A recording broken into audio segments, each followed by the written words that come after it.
Көптеген ересектер де, өкінішке орай мұғалімдер де әлі күнге дейін үйренбеген, үйрену үстінде амал мен тұлғаны ажырата білу. Жасалынған іс бөлек, адам бөлек екенін түсіну. Мысалы, егер біз бала сыныпта бір клей төгіп алды делік мұғалімнің үстелінде. Қалыпты жағдай. Төгіп алғаннан кейін егер мұғалім оған неге сен осылай жасайсың деген әңгімеден бастаса, онда ол неге сен деген әңгіме, сен жамансың деген хабар береді балаға.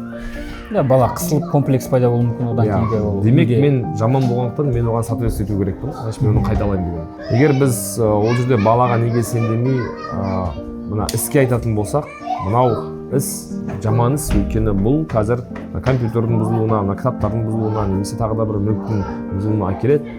Африкалық бір тайпаның мақалы бар, бір баланы бір ауыл болып тәрбиелейді деп.